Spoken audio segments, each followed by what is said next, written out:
Buenas noches o buenas tardes. Comenzamos con unos minutitos de retraso esta reflexión de la Escuela de la Palabra, que por encontrarse justo en las puertas de la Semana Santa, quise dedicar a los relatos de la Pasión.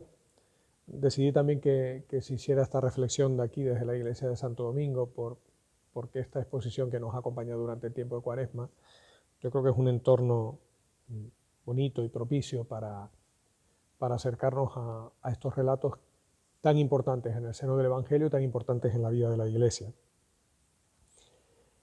Alguien ha dicho que la Biblia entera no es otra cosa que el relato de la pasión de Dios por el hombre, y las narraciones de la muerte de Jesús constituyen una muestra especial de ello, ¿no?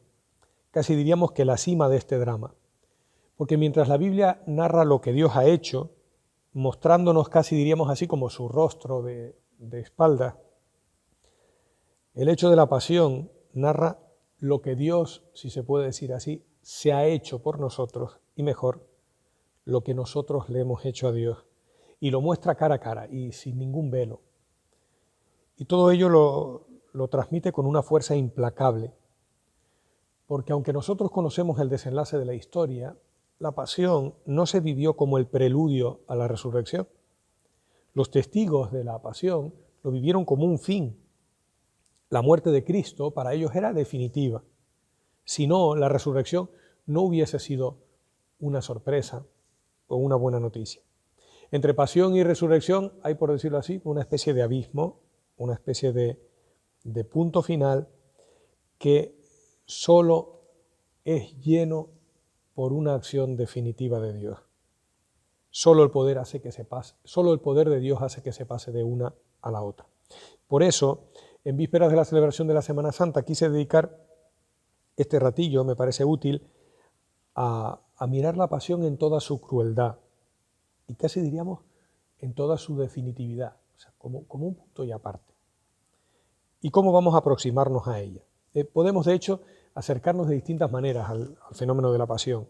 Y la historia de la Iglesia ha sido testigo de varios de ellos, ¿no? Hay una aproximación que podríamos decir histórico-afectiva. El nombre igual no es el exacto, pero seguro que nos sirve para entendernos. Es la que descubrimos, por ejemplo, en el Vía Crucis, basado no solo en los evangelios, sino también en tradiciones, en interpretaciones, en escenas añadidas.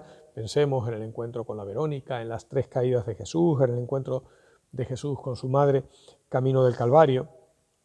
Podríamos decir que es una aproximación histórica porque intenta acercarnos a los distintos momentos de la historia, a una descripción del Vía Crucis de los evangelios, pero también afectiva, porque supone una cierta participación íntima, personal, en los sufrimientos de Jesús Nazareno, ¿no? Hay otra aproximación que podríamos llamar vital salvífica. Se insiste sobre todo en el para mí de la pasión. Aquí está aquel que se entrega por mí y entregándose me revela todo su amor, me revela toda su gracia y también revela mi pecado. Casi diríamos que esta aproximación nos ayuda a considerar al hombre pecador salvado y a la salvación que se reveló en todo el proceso de la pasión. La pasión, por lo tanto, sería en esta aproximación el caso límite en el que estalla toda la maldad humana, pero también toda la bondad de Dios. Este por mí o por nosotros ha sido especialmente querido por Pablo y lo escuchamos con frecuencia en sus cartas, ¿no? Hay otra aproximación que podríamos llamar trinitaria. Se acerca a la pasión considerándola como la revelación más plena de Dios. Casi diríamos que nos acercamos a la pasión desde la adoración y desde la contemplación, porque en el relato de la pasión se contempla a un Dios todopoderoso hecho débil, al Dios de la vida que entra en la muerte, y al Padre que entrega a su Hijo, y al Hijo que entregándose nos entrega el Espíritu. Y cada una de estas aproximaciones son legítimas y útiles, y probablemente las habremos hecho en más de una ocasión, y yo los invito a que el tiempo de la Semana Santa nos dé posibilidad de ello. Pero no es exactamente el acercamiento que yo quería tener en estas páginas. casi diríamos que los invito a hacer un acercamiento histórico literario. ¿Qué quiero decir con eso?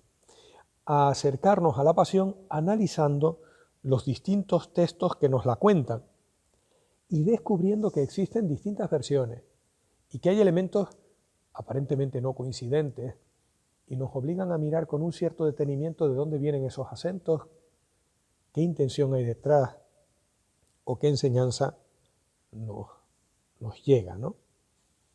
Esta aproximación supone una lectura atenta, intentando captar las diferencias de perspectiva y los intereses pretendidos por cada uno de los evangelistas. Vamos adelante, ¿no? El hecho de la pasión. Es lo primero que me gustaría que miráramos, ¿no? Porque si hay algo que suscita la pasión, es asombro. De hecho, son muchas las preguntas que surgen cuando uno contempla lo sucedido en el tramo de aquel día y medio y poquito más, ¿no? Yo diría que en la pasión hay 4 asombros. Hay un primer asombro, que es el de la debilidad de Dios. Hay un teólogo que ha dicho que Dios no responde al porqué del sufrimiento, sino que consufre, que Dios no responde al porqué del dolor, sino que se hace varón de dolores. ¿Pero por qué? ¿Cómo es posible percibir al Dios todopoderoso de nuestro credo en los trazos dolientes de un hombre abandonado, ajusticiado, condenado, golpeado, cruelmente asesinado? Resulta imposible no preguntarse, ¿cómo Dios puede hacerse tan débil? Se trata de un escándalo porque parece contradecir casi la imagen natural de Dios surgida del corazón del hombre. ¿Qué sentido tiene creer en un Dios impotente, o por lo menos tan impotente como nosotros? Es imposible acallar el asombro que nos produce la debilidad de Dios. Y no es bueno darse respuestas demasiado apresuradas para callar este asombro. Yo los animo a entrar en este asombro, porque es impactante y nunca dejará de serlo, que el gesto supremo de la fidelidad de Dios y de su salvación se haya cimentado en una escandalosa debilidad. Vale. Segundo asombro. El asombro no solo de la debilidad de Dios, sino de la pasión. Porque no solo la debilidad de Dios nos golpea, porque esta debilidad tiene que hacerse pasión. Resulta difícil responder a la pregunta, porque históricamente no es tan fácil explicar que haya sucedido un hecho semejante. Nos encontramos ante una inexplicable lista de errores, de decisiones apresuradas, de decisiones torpes, de reacciones en cadena, de peloteo de responsabilidades de un protagonista a otro. Propiamente se puede decir que no había ninguna razón de peso para hacer morir a Jesús, al menos no un motivo razonable. El modo en que se llegó a esto tan rápidamente, en una confusión de pasiones, de errores, de tergiversaciones, de miedos, ciertamente ponen aprietos al que intenta contarlo. Pero la pregunta es más honda. ¿Cómo es posible que Dios se haga sujeto de sufrimiento? ¿Qué grandeza puede esconder Dios en el dejarse afectar por el dolor? Este es otro de los asombros de estos relatos, ¿no? Hay un tercer asombro, quizás todavía más intenso, el de la muerte de Dios. Hay una pregunta más cruel que nos asalta. ¿Cómo podemos hablar de la muerte de Dios? Porque en principio la muerte de Jesús no es ni gloriosa ni extraordinaria, aunque ahora la mirada que proyectamos sobre ella sea así. Hay muertes, casi diríamos, iluminadas, muertes de personas junto a las cuales se respira una cierta serenidad, una cierta paz de Dios. Pero la muerte de Jesús no fue así. Es dramática, no tiene la aureola de la serenidad o de la paz. Casi diríamos que se precipita en el abismo de la maldad humana, que se traga a Jesús. ¿Qué puede tener de grande una muerte así? Y precisamente una muerte de alguien a quien se acusa de estar abandonado de Dios. En cuanto a realidad a la cual es difícil dar un sentido, la muerte casi diríamos que es un sinsentido para la vida del hombre.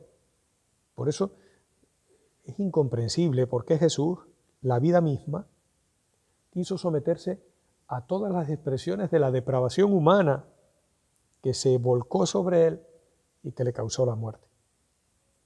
Es cierto, y lo sabemos, que Jesús arrostró la muerte porque quiso salir al encuentro del ser humano y de la humanidad hasta el fondo. No quiso echarse atrás ante ninguna consecuencia de su estar con nosotros y confió hasta el último momento plenamente en la humanidad. Cumplió la misión de estar con los suyos, aceptando las últimas consecuencias de confiar en ellos. Pero ¿no es asombroso que Dios haya elegido este camino? ¿Era necesario que lo hiciera? Hay un cuarto asombro que me gustaría que también se despertara en nuestro interior. ¿Por qué se derramó esta sangre? La pasión, les decía, supuso un amplio cúmulo de malos entendidos, de precipitaciones en torno a Jesús. Pero, ¿podemos dar un intento de explicación a este hecho? Es difícil responder con certeza a todos los elementos que entran en la muerte de Jesús, pero es evidente que su vida provocó conflicto. Esto sí que lo sabemos. Cuando a Jesús le acusan de blasfemo o de agitar a la gente políticamente, son falsas las razones que dan. Jesús no anduvo alborotando al pueblo, ni impidiendo pagar impuestos al César, ni mucho menos blasfemando a Dios. Claro que no. Las razones que dan son falsas, pero lo que está detrás de los juicios, podríamos decir que es profundamente verdadero, porque Jesús optó y no podía por lo tanto ser de otra manera su destino. En el conflicto que existía entre los fariseos y los pecadores, Jesús tomó partido por los pecadores, incluso aunque doctrinalmente fuera cercano a los fariseos. Tomó partido por las prostitutas y por los recaudadores de impuestos contra los que se creían intérpretes autorizados de la ley. En el conflicto que existía entre los ricos y los pobres, tomó partido por los pobres. Jesús no trató a todas las partes en conflicto como si cada una tuviera un trocito de razón e intentó colocarse en el centro para mediar. No buscó fórmulas conciliadoras en vistas a una reconciliación o unidad falsa, porque para Jesús la paz no se conserva a cualquier precio y no se conserva mientras haya injusticia. Quizá por ello su paz, como dice él, no es una paz como la que da el mundo. Jesús no analizó sociológicamente la sociedad, ni siquiera dio respuestas estructurales a la situación que se estaba viviendo. Se colocó en cierta medida en la línea de los profetas, en cierta medida, que atacan, aunque no produjeran el cambio, una ideología de la opresión. Jesús quizá reveló como nadie que la opción neutral es en realidad una opción por lo fuerte y un abandono de los más frágiles. Por eso no fue neutral. El pasaje del ciego de nacimiento, sobre el que reflexionábamos en la Cuaresma, de Juan 9, 1, 41, en el cual Jesús sale al paso de una interpretación muy difundida en la sociedad israelita, según la cual la ceguera era la consecuencia de un pecado, bien de aquel ciego o de su familia. La invitación al servicio, en contraposición con los grandes y señores de la tierra que se hacen servir, como nos recuerda Mateo 20, del 15 al 28, son textos significativos en este sentido. Jesús desbancó una ideología o una teología de la opresión. Eso quiere decir que aunque la injusticia se diera y aunque la opresión se diera, Jesús deslegitimó a todos aquellos que querían hacerlo en nombre de Dios. Resultaba casi inevitable, por lo tanto, que su actitud provocara rechazo y la condena a muerte por parte de los que se colocaban en esa línea y por lo tanto, en cierta medida, ahí hay una razón histórica por la que se derramó esta sangre. Sin embargo, por muy central que sea la pasión en la vida de Jesús y no deje de asombrarnos, hay que tener en cuenta algo y rechazarlo decididamente. Jesús no llega al sufrimiento por una exigencia de Dios Padre, que, por decirlo así, necesite sangre para poder perdonar a la humanidad o para hacerla pagar por su pecado. Si esto fuera así, Judas y los verdugos de Jesús habrían sido los mejores colaboradores de la voluntad de Dios Padre, porque realizarían lo que quería, la muerte de Jesús. Y yo no creo que esto de ninguna manera pueda afirmarse, e intuyo que ninguno de nosotros vea la posibilidad de esa afirmación. Con esos 4 asombros, el asombro de la debilidad de Dios, el asombro de la pasión de Dios, el asombro de la muerte de Dios, el asombro del derramamiento de esta sangre, nos acercamos a los relatos de la pasión como tal. Hay que decir que dentro del conjunto de los evangelios, los relatos ocupan un lugar central y se les concede una importancia destacada, y esto por varias razones, y las esbozo brevemente, ¿no? En primer lugar, basta tener en cuenta la cantidad de material dedicado a ellos. Marcos dedica 539 versículos al ministerio de Jesús, a toda su vida. 119 a la pasión y 20 a la resurrección. Mateo dedica 910 versículos a toda la vida de Jesús, 141 a la pasión y 20 a la resurrección. Lucas dedica 906 versículos a la vida de Jesús, 180 a la pasión y 53 a la resurrección. Quizás el caso más emblemático sea San Juan. Juan dedica desde el capítulo 13 al capítulo 19 a la pasión y el capítulo 20 y 21 a la resurrección.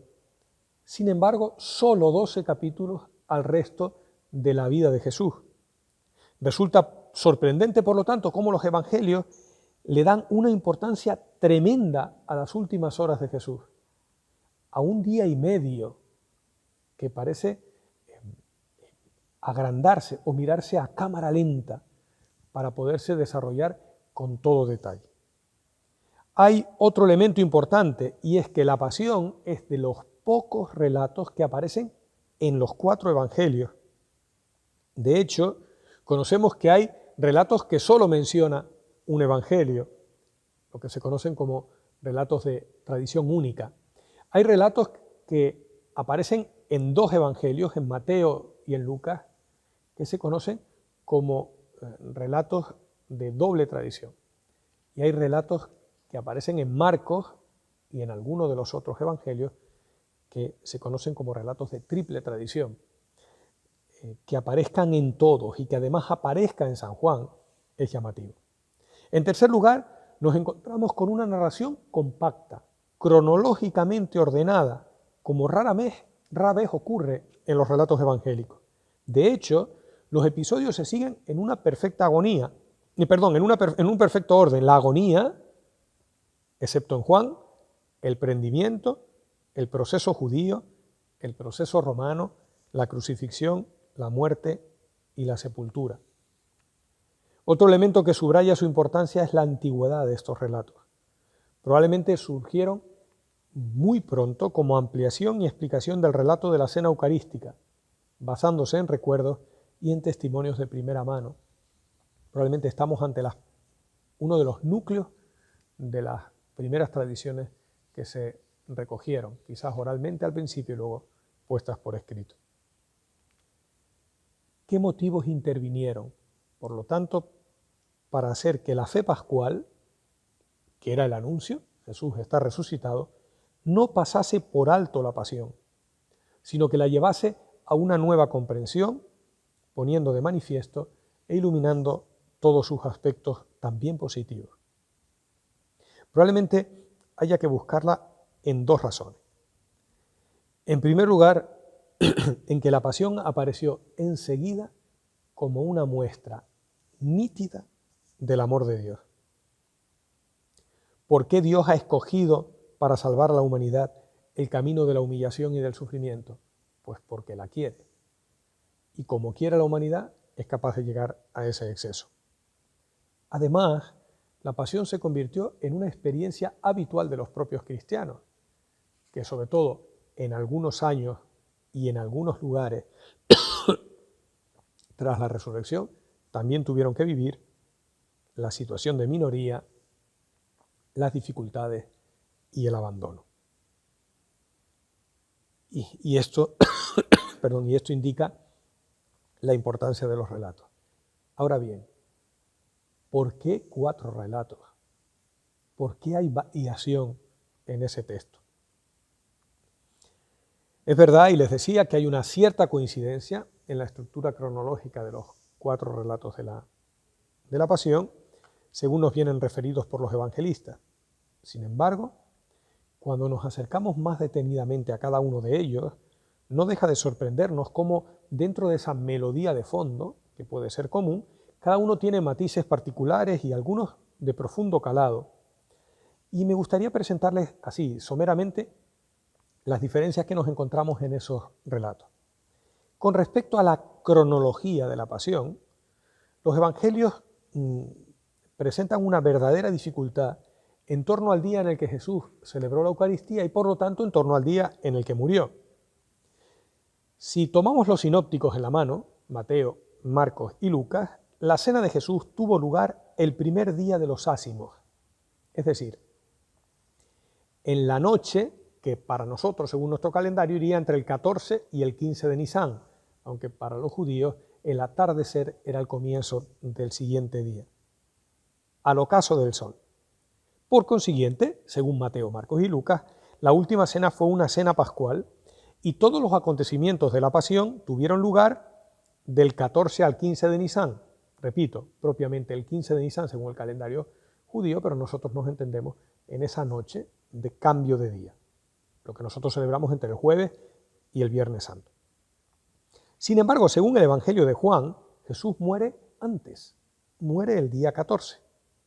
Pues en ese día, anota Juan, era el día de la preparación de la Pascua.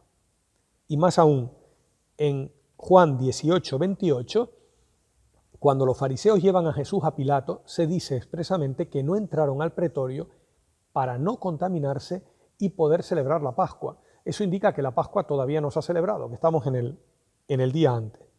Según Juan, por lo tanto, Jesús muere en consecuencia el día en el que los judíos celebraban la Pascua. La tarde del 14 de Nisán, si ustedes quieren, en el momento en el que se sacrifican los corderos.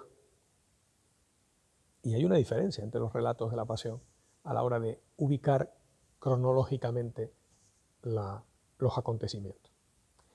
Hay otra diferencia que encontramos en lo sucedido en el huerto, ¿no? No resulta claro perfilar los acontecimientos presentados en el huerto. ¿Es un huerto, como dice Juan, o es una propiedad, como dicen Mateo, Marcos y Lucas? ¿Se da la agonía en el huerto, como presentan Mateo, Marcos y Lucas, o no se produjo ningún tipo de agonía, como nos cuenta Juan? ¿Caen por tierra los que vienen a aprender a Jesús, como nos relata el Evangelio de Juan, o no se dio ninguna postración, como nos refieren los sinópticos? ¿Cura Jesús la oreja del siervo del sumo sacerdote, como nos dice Lucas, o no lo hace, como nos dicen Marcos, Mateo y Juan?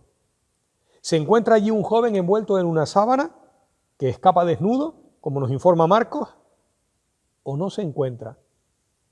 O por lo menos, o lo silencian Mateo, Lucas y Juan. Hay diferencias, por lo tanto, en los relatos del huerto. Con respecto al juicio, también hay profundas diferencias. Un solo juicio con Pilato, un juicio con Pilatos que luego se hace medio juicio con Herodes y vuelve, la colocación del juicio en el Sanedrín.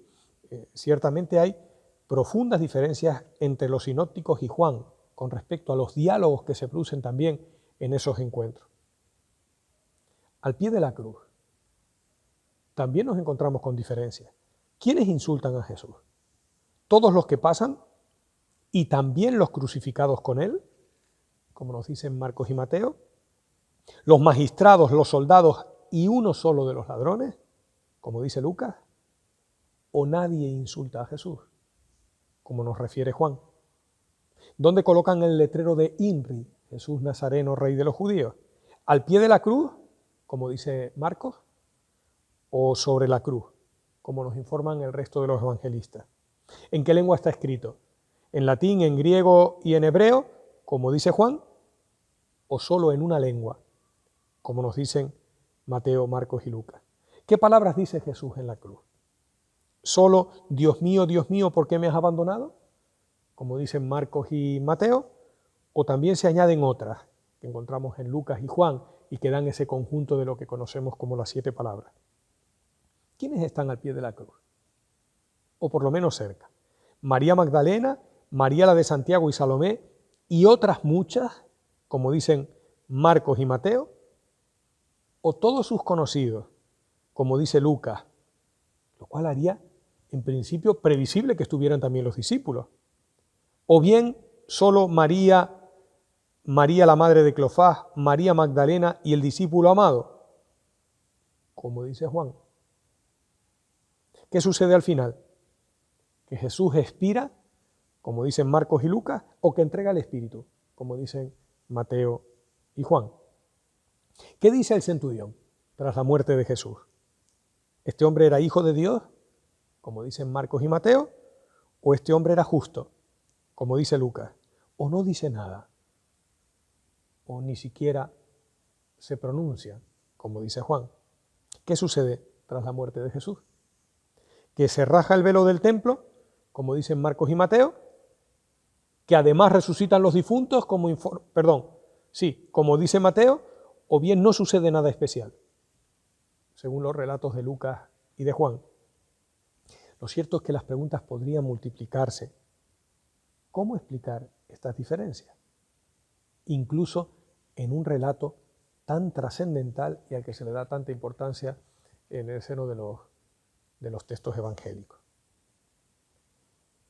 El único modo de entender las diferencias mencionadas es tener en cuenta que ante los relatos evangélicos no nos encontramos con una crónica periodística de unos hechos ocurridos. Se trata de algo más complejo.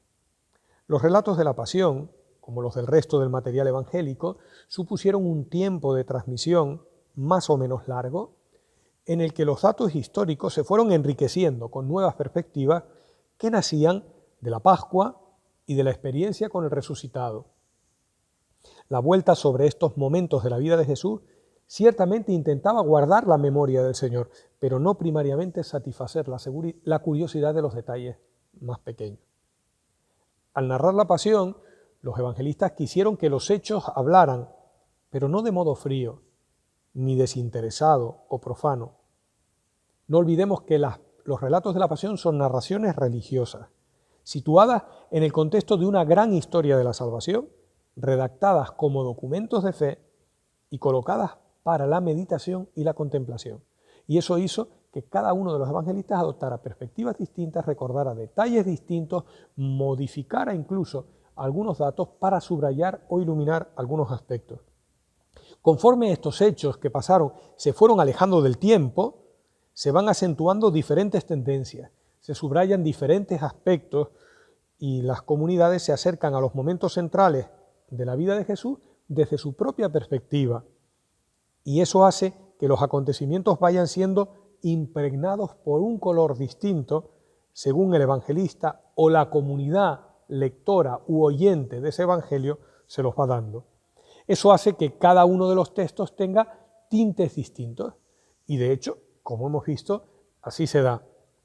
Se le da un fuerte tinte teológico a cada uno de estos textos que hace explícito en la pasión lo que solo se tuvo claro después de la Pascua.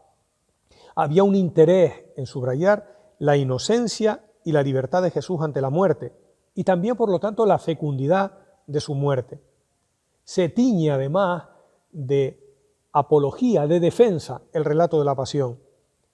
Se refieren a las profecías del Antiguo Testamento, se excusa en gran medida la incomprensión de los discípulos, se tiende a excusar también a los romanos y quizás a inculpar excesivamente a los judíos, y también hay un interés claro por presentar a Jesús como modelo para el discípulo desde la perspectiva del siervo de Yahvé.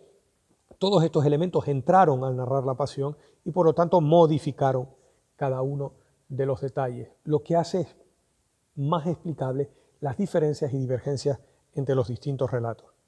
Cada uno de los evangelistas, por lo tanto, se reviste de una intencionalidad y por lo tanto adorna el relato de la pasión con elementos distintos, cada uno dándole su matiz particular y teniendo en cuenta la experiencia comunitaria para la que habla, en la que viven sus destinatarios y en las que probablemente él también vive.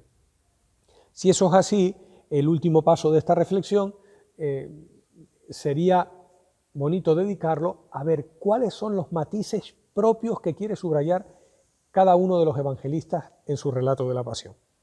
Y concluyo prácticamente esta reflexión haciendo referencia a esos matices propios. La muerte de Jesús en Marcos nos presenta un relato querigmático y paradójico. ¿Qué quiere decir? Que anuncia, pero muestra las paradojas internas que se dan en el acontecimiento de Jesús. Es un relato que anuncia al dador de vida, curiosamente, en la paradoja del sufrimiento. Sin embargo, Marcos no solo subraya, o no prioritariamente subraya el dolor físico, sino sobre todo el abandono y la soledad de Jesús, que está rodeado de insultos y envuelto en la oscuridad. Los insultos que aparecen en el Evangelio de Marcos no son vulgares, son razonamientos que nacen de la sensatez y de la sabiduría puramente humana ante una cruz que desconcierta. Por eso los insultos que se dan en el Evangelio de Marcos tienen toda su fuerza, porque expresan el contraste que existe entre las pretensiones de Jesús y la trágica realidad de su situación. Son casi diríamos una parodia de la fe y expresan la absoluta soledad de Jesús en la cruz. Un Mesías en la cruz, ¿qué salvación puede dar? Sin embargo, Marcos, que ha presentado numerosos milagros en la vida de Jesús, permite intuir que el no milagro de la cruz no tiene lugar porque Jesús no pueda bajarse de ella, sino porque no quiere. Está allí en un acto libre, en un acto increíble de obediencia y de amor. No de obediencia a que Dios quiera que muera, sino de obediencia y fidelidad a su misión, aunque eso hiciese que la maldad de la humanidad se volcara sobre sus hombros. Jesús es un hombre que está abandonado y abatido y por lo tanto no consigue llevar solo la cruz. Llega al Calvario donde es crucificado y después de un tiempo y unas horas de dolor y de tinieblas, que son señal del juicio de Dios, se despide con un grito, las únicas palabras que Marcos recuerda: Dios mío, ¿por qué me has abandonado? Es un grito que deja abierta la pregunta de hasta dónde llega la suprema desolación que Jesús vive por dentro. En el Evangelio de Marcos, la fecundidad del significado de aquella muerte, que se presenta a los ojos humanos como un fracaso o incluso como un juicio de Dios que pone fin al sueño o a la pretensión de Jesús, la fecundidad de esa muerte queda subrayada por dos hechos. En primer lugar, porque se desgarra el velo del templo, que anuncia simbólicamente el fin de aquella institución y el cumplimiento de la profecía de Jesús, que ha resonado a menudo durante la pasión. La caída del templo termina la alianza antigua, en cuyo centro se encontraba aquel templo de piedra que se queda sin sentido. El segundo gesto que indica la fecundidad de la vida de Jesús es que el nuevo templo, que es Jesús crucificado, provoca la profesión de fe, curiosamente, del primer pagano, el centurión que está en el pelotón de ejecución. Llega a la fe en Jesús como Hijo de Dios al verle morir, ni siquiera al verlo resucitado. Ha expirado invocando entre los dolores a su Dios y ya empieza a desplegar su fuerza de atracción en quienes lo han crucificado. El centurión, que es el primero en hacer la profesión de fe completa, simboliza a todos los creyentes. Por todos se había derramado la sangre de Jesús. Todos, en cierto modo, han formado parte del pelotón de ejecución, pero también todos son destinatarios de su salvación. No ha sido necesaria la resurrección para proclamar la fe en el Hijo de Dios, de modo análogo al que las comunidades que leen el Evangelio de Marcos tienen que profesar su fe en el Hijo de Dios debatiéndose entre la fe y el dolor, probablemente de la persecución. Y ese es el matiz que aporta Marcos. ¿Cuál es el matiz que aporta Mateo? Mateo ciertamente tiene otra perspectiva. Coloca en primer plano la identidad de Jesús que muere y el significado y la fecundidad de aquella muerte. Recordemos que el Evangelio de Mateo es un evangelio más eclesial y doctrinal, y eso le da acentos propios y claros al relato. En Jesús, que muere en la cruz, la Iglesia contempla al Hijo de Dios que muere en obediencia al Padre, inaugurando con su obediencia el mundo de la resurrección y dando origen aquí en la tierra a la Iglesia. Hay una lectura atenta que estamos invitados todos a hacer, sobre todo a las alusiones a la Escritura, que son más claras y abundantes. El proyecto de salvación anunciado por las profecías del Antiguo Testamento se está realizando, pero sobre todo resuena por 3 veces a corta distancia el título de Hijo de Dios, que es central en el Evangelio de Mateo. El crucificado no es solo el justo que sufre, como profetizó el Antiguo Testamento, es el Hijo de Dios. La cruz le pertenece como una nota esencial y no se puede sustraer a ella, como intentó que lo hiciese Satán en un mesianismo triunfalista en las tentaciones del desierto. La cruz no desmiente al Hijo de Dios, según Mateo. No hay incompatibilidad, como pensaba el horror judío. Es más, es su prueba, porque Jesús muere en ella por elección propia, orando repetidamente al Padre en espíritu de obediencia.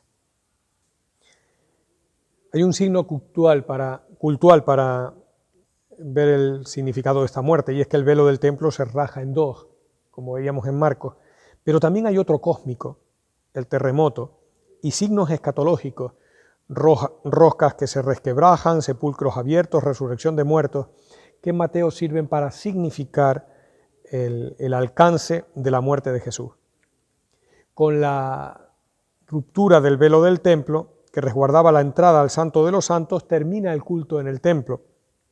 Comienza la comunidad nueva de los que comprenden ahora sí el significado de la muerte de Jesús, como el centurión. Temen a Dios y llegan a creer en Él. La confesión unánime de fe de todos los que están con el centurión bajo la cruz evoca a la nueva comunidad que nace de aquella muerte y que sustituirá a la representante del templo. El terremoto, por lo tanto, simboliza además el hundimiento del mundo de la muerte, surgiendo el mundo de la resurrección y de la vida. Se abre a un futuro nuevo, sin fin. Mateo, por lo tanto, expresa con el lenguaje de la apocalíptica muy judío que las rocas que se resquebrajan y los signos escatológicos ponen fin en cierta medida a este mundo de muerte y adelantan el nuevo mundo que inaugura la muerte de Jesús. En Lucas nos encontramos con muchísimos aspectos propios que expresan una contemplación devota y casi, digamos, de exhortación, de animación, ¿no? Lucas omite todas las burlas en el pretorio a Jesús, omite la corona de espinas, presenta al cireneo como la figura del discípulo, recuerda a la multitud y a las mujeres que siguen llorando a Jesús. La originalidad de la escena de Jesús en el Evangelio de Lucas podríamos decir que se resume en 3 palabras. Padre, perdónalos, hoy estarás conmigo en el paraíso, y Padre, a tus manos encomiendo mi espíritu.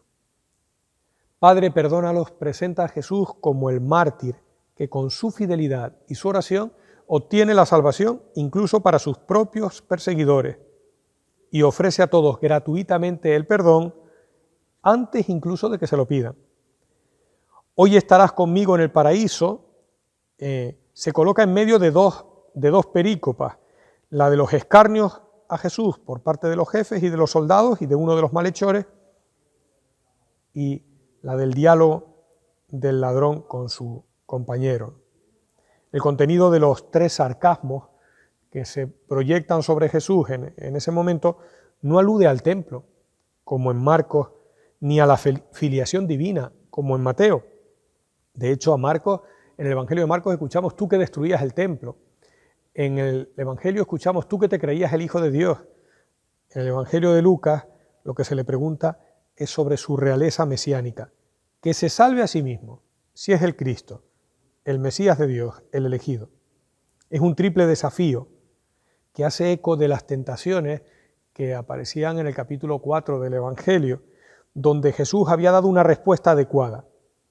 Aquí la respuesta de Jesús está en el episodio del buen ladrón, que confiesa su culpa y proclama la inocencia de Jesús, llegando a reconocerlo como Mesías, y que se coloca ante él con una súplica humilde y llena de fe, en perspectiva casi diríamos escatológica, o sea, de salvación definitiva. Jesús, acuérdate de mí cuando estés en tu reino.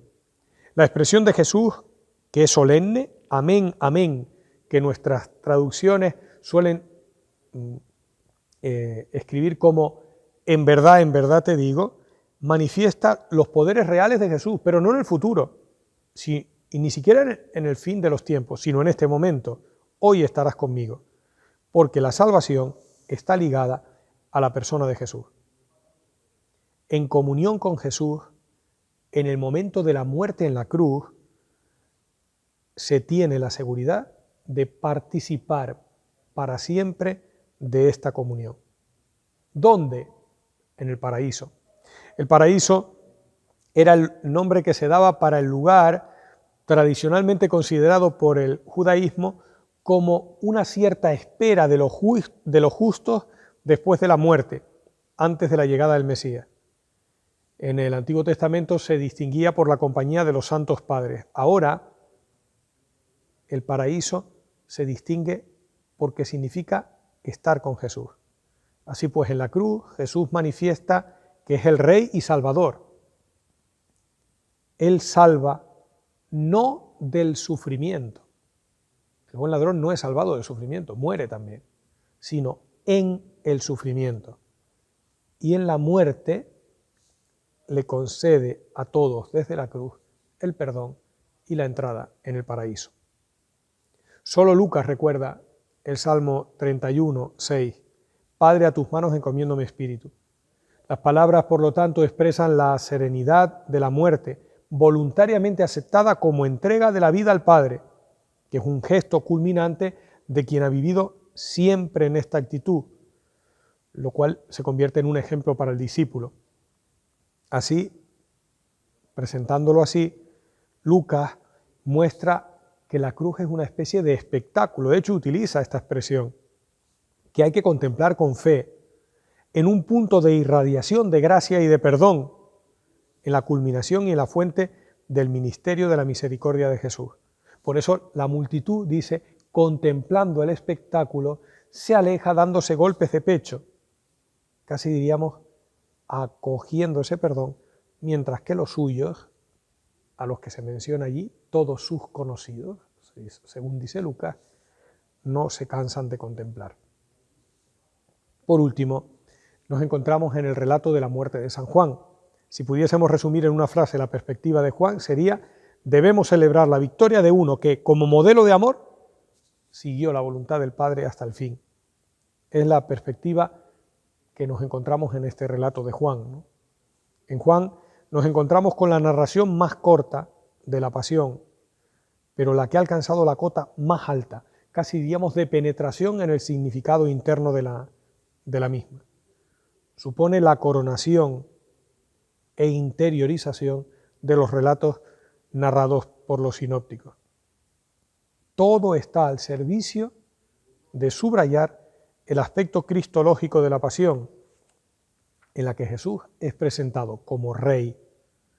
De hecho, podríamos decir que la pasión se convierte en una especie de entronización de Jesús.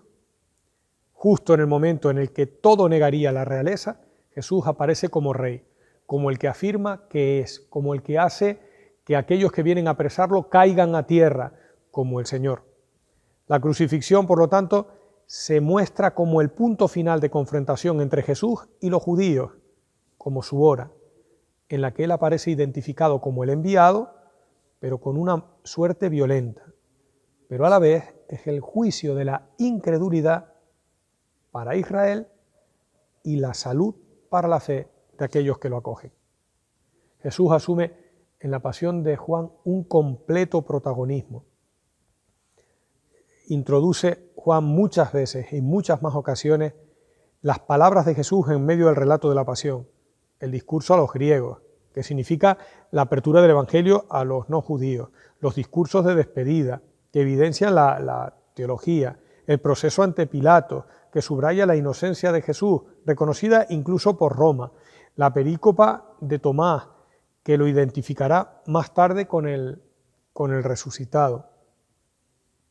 El interés de Juan se centra en la interpretación cristológica de la muerte, o sea, cuál es el significado para entender a Jesús de lo que está pasando.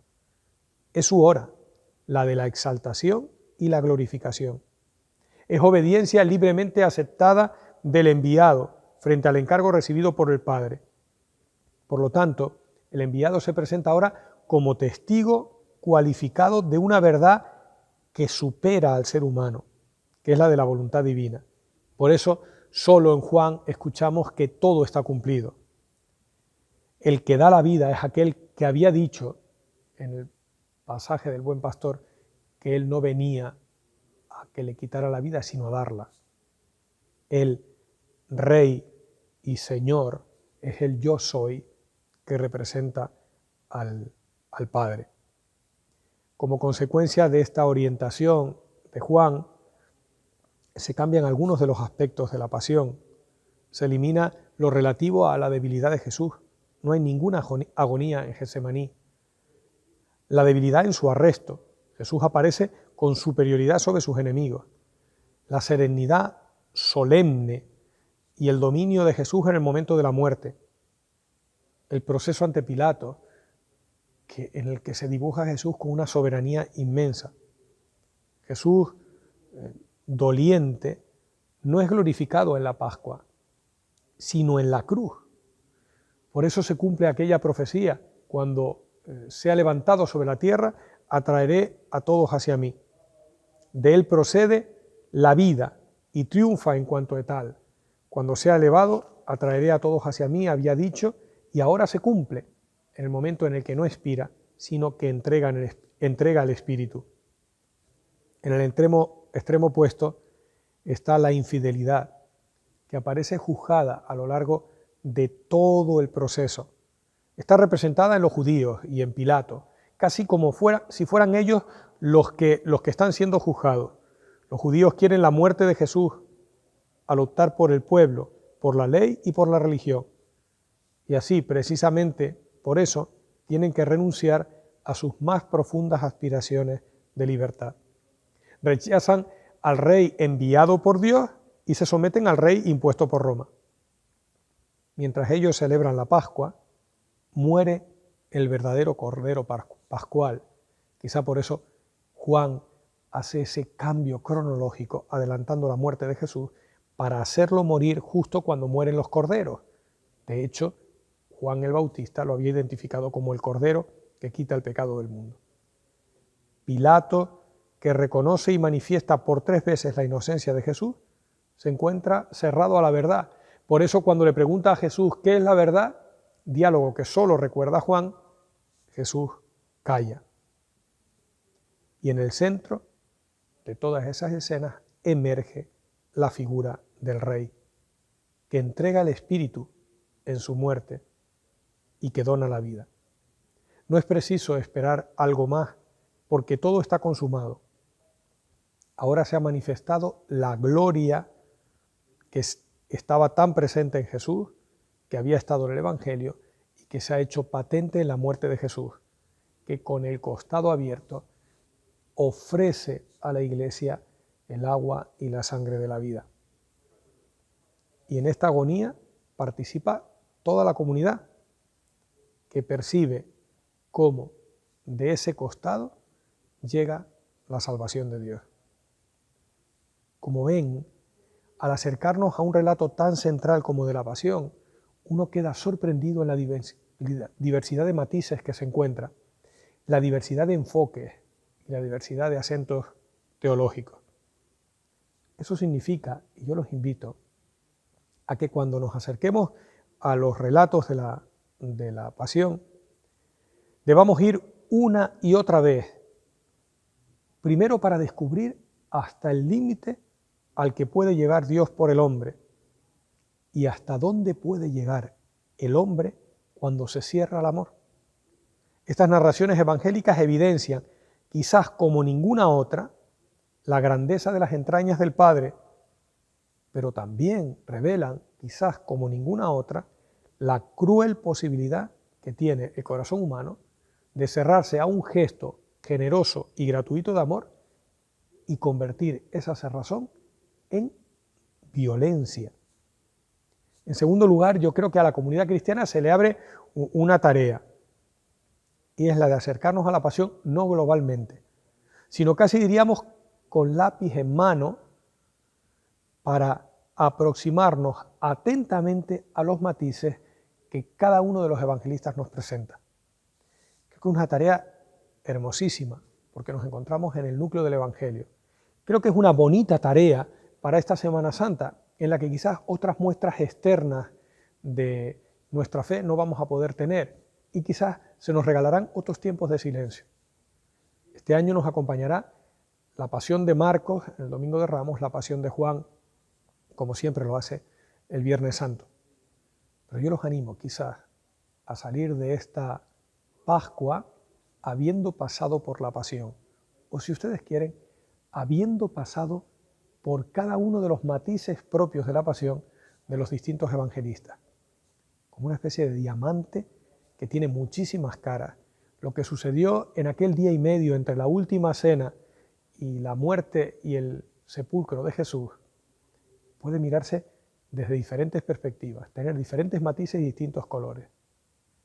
Solo la contemplación de cada uno de ellos creo que nos ayuda a tener una visión lo más completa posible de lo que celebramos estos días. Y los animo hasta el Viernes Santo a vivir esa experiencia como la vivieron los discípulos. Llegar al Domingo de Ramos pensando que es una fiesta y proclamación del Mesías, y ya está, vivirla como tal. Llegar a la cena viviéndola como cena de Pascua, no como la última, porque no era lo que estaba en el corazón. Vivir el asombro y la dureza del acontecimiento de la pasión. Probablemente solo así, habiendo vivido intensamente cada uno de los momentos, podremos acercarnos a la resurrección como un quinto asombro. No solo el de la debilidad de Dios, no solo el de la pasión de Dios, no solo el de la muerte de Dios, no solo el del derramamiento de la sangre de Jesús, sino también el del nacimiento de una nueva vida para Jesús y para todos aquellos que lo aceptan y que lo acogen como su Señor. Muchas gracias y buena Semana Santa.